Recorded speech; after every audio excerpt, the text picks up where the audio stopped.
Ah, the Red Wedding.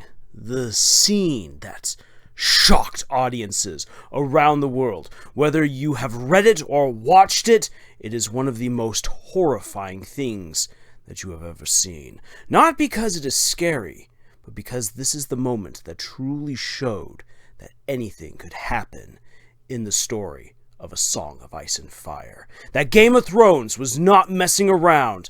That truly anyone you loved could die. This scene is one of the most iconic in all of fantasy.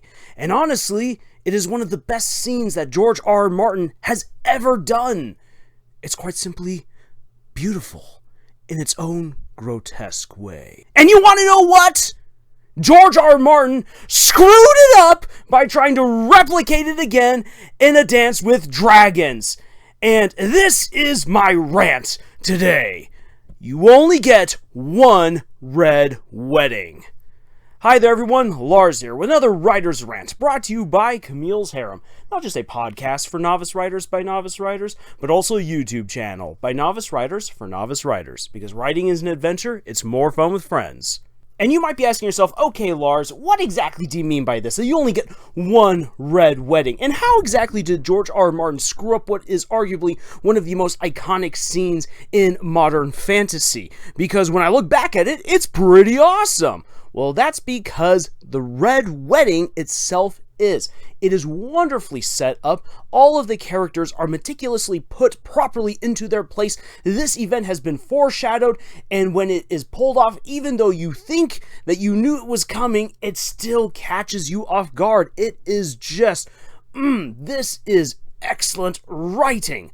The problem is that George R. R. Martin attempted to do something very similar in A Dance with Dragons. However, rather than having it be one massive event like the Red Wedding was, instead he offed a whole bunch of characters in quick succession throughout a couple of different chapters, bringing low all of these different plots, all of these different schemes, and all these characters who you might have actually really enjoyed, boom, gone in a flash. And suddenly you're left at the end of the fifth book wondering, well, what was it all about then? I honestly don't know. Me as a reader, I'm like, why on earth, Martin, did you just wipe out so many plot lines, so many characters, and you didn't even do it in a cool fashion like the Red Wedding? Well, the honest truth is you only get one Red Wedding. So, let me explain. A while back, I released a video about resetting your story. When you reset your story, it doesn't mean, hey, let's hit the reset button that just takes us back to the beginning and we go forward again. No, when you reset a story as your story is going on, it's usually because your story has evolved quite a bit. By this point, there are tons of characters, different subplots, things have blown pretty far out of proportion, and you need something to recenter everything on the main plot. In that particular video, I had a look at the game Destiny and its season, The Forsaken, and what that did for the game and how it set everything up in the game going forward. When you look at the Red Wedding in the Song of Ice and Fire, you get to see that there's all of this different stuff going on. The War of the Five Kings is massive. There's so much happening. And granted, the Red Wedding doesn't resolve everything about the war. In fact, the war continues on well into the fifth book. However, the Red Wedding completely changes the trajectory of the entire war, and it removes our focus from the Stark family and throws it then to the rest of the cast, so that way we can see how things are developing in the South, as well as seeing what is going to happen with characters like Jon Snow and his adopted brother Bran. So that way we can move beyond the war to all of the other things that make up the story. It was, in effect, a reset. Now, please understand, this is actually not a bad thing at all. This is something that is genuinely really good to do when you realize that your story is getting rather big and you're kind of getting off topic.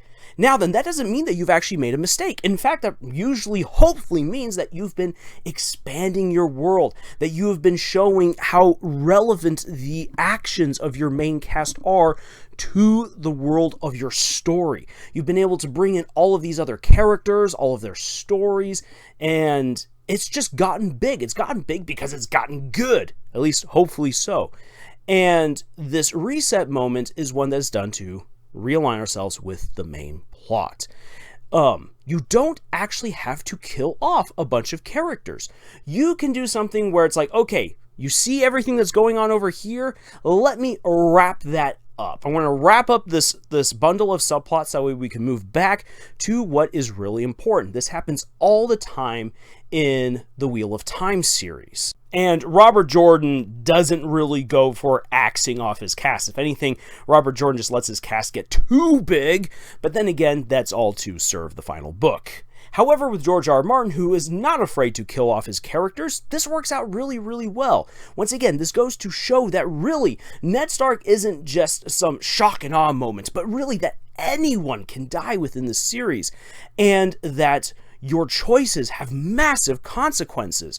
The Red Wedding really has a massive effect on the entire series going forward. This was a brilliant reset point. However, the reason why you only get one Red Wedding is because if you go this route of killing a bunch of characters in order to wrap up these subplots and move back onto the main story, if you do that more than once, the audience begins to wonder if they should even get attached to anyone. Sure, we enjoy that fear of what could happen. Like we like that. We like that drama. We like that little tinge of fear because it keeps us engaged and going. But when you wipe out a bunch of other characters, you begin to wonder, is it really worth it? Am I willing to go through that kind of heartache? I have seen plenty of other stories attempt to do what Martin did, where they have 2, 3, even 4 rounds of just whole-scale slaughter of their cast in order to move on. And to be all honest, by the time that you do it the second time round, it's lost its savor. It's lost its impact. If anything, it just imbues the audience with a sense of hopelessness, and unless they're into grimdark and want to see that, most people don't want that and want to move on.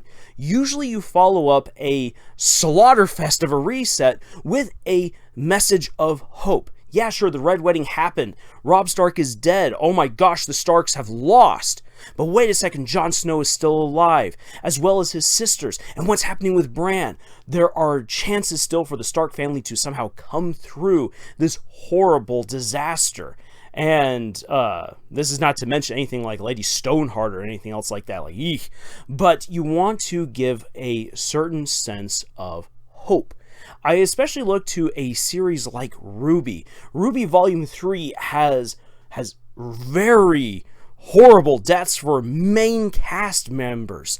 There is massive destruction and the villains win the day by the end of Volume 3. However, there's this sense of hope, and it brought the community together. They were in awe of the triumph that was Volume 3.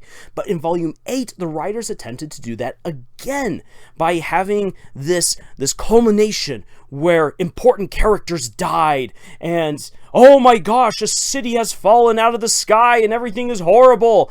And they're like, hey, look, we did Volume 3 again. You love us, right? And it didn't work. Droves of fans left. They were done. They were through with it. They were through with it because they were like, I don't know then if I can go through that a second or third time. You've just ripped away from me characters that I've loved. Sure, I gave you my adoration in Volume 3 because that was brilliant. And yeah, I can see how you set this up in Volume 8. But come on! Do you really know what you're doing? And sure enough, the writers probably do. But the audience doesn't know that. The audience doesn't feel that.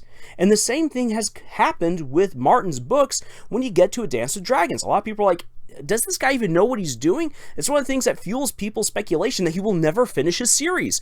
Because when you look at it, you're like, look, you've killed off so many characters. You've wrapped up so many plots just by simply severing them rather than giving them a proper conclusion. Do you honestly know how to wrap up your own series, man? This is why I say you only get one Red Wedding. You only get one moment that you can shock your audience with some crazy reset of massive amounts of death and changing the trajectory of the story. You do get plenty of moments. If you have a long-reaching series, you'll have plenty of other moments to commit mass murder of your cast, or to change things up through a cool reveal, or through a plot twist, or something like that. You will actually have multiple moments for that. But the problem is that you will never be able to fully replicate something like the Red Wedding a second time around and still enrapture your audience with it. I mean, sure, you can go ahead and you can try, but chances are that you're running a very risky gambit right there. Rather, there are plenty of other ways in which you can either reset your story or provide a culmination moment that is fulfilling. A good example of this, once again, is the Season of the Forsaken within the game of Destiny. After, you have to go a little bit into the history of the game Destiny, but essentially Destiny, long storied game. Things were getting a little bit stale for the fans. They then introduced Destiny 2. People were kind of interested for a little bit with, whoa, the city's been destroyed. It was kind of a Red Wedding moment. Forsaken goes ahead and has the guts to kill off a fan favorite character within the story. So you'd almost think, okay, are we going another Red Wedding direction? However, instead, rather than focusing so much on look at how many people we can kill and how much we've wrapped up, instead Forsaken says, okay, well, you know what? A lot is going on, but now we're going to focus more on this as you go into the story of revenge. And as you dive deeper into revenge, you as the player begin to realize that there is power to embracing the darkness. And by embracing the darkness, you're able then to open up the gates to a bunch of other characters and storylines that then you focus on more. So that way you can then start on the periphery, wrapping up all of the other little side plots, or giving them time to breathe before bringing them back in and making them relevant again. This is something that you can really only do with a long-lasting series of stories. This is definitely not something that I would suggest for one book or even a trilogy, because really, you want to make sure that you have enough time to give your characters breathing room, room to grow. You want to make sure that your plot has enough time to really let itself grow into what you know it needs to be. Pulling off these kinds of crazy moments is really something more for hey, I've got 5 to 10 books planned.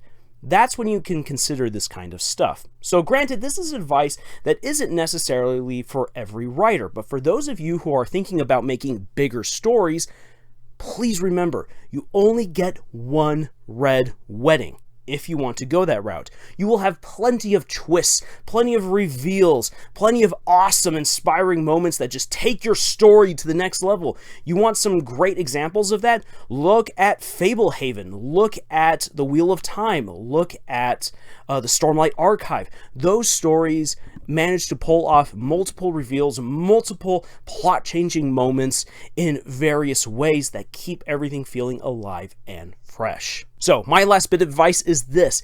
Be creative with your long-standing series. Come up with fun and inventive ways to keep things feeling fresh, keep things moving forward, and think about how you can properly wrap up subplots and side characters, their arcs, and everything like that in fulfilling ways that will make the audience be like, whoa, this is awesome. I love what you are doing right here.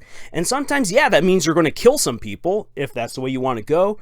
Just please make sure that you're doing it in a way that is being respectful to your story, and you're not just being like, well, things got too big, time to pull out the butcher's knife and let's go to town, because you only get one Red Wedding.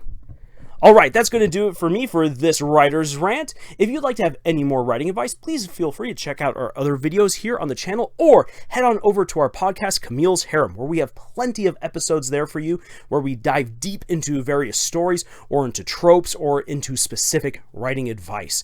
We also have a Discord server and a subreddit open to you, where we'd like to bring together our community to discuss our stories, go over writing tips, give each other encouragement. Honestly, it's great. Our community is slowly but surely growing, and it's been a fantastic journey, and we invite you to be a part of this adventure that we call writing. And until the next video, y'all, tschüss.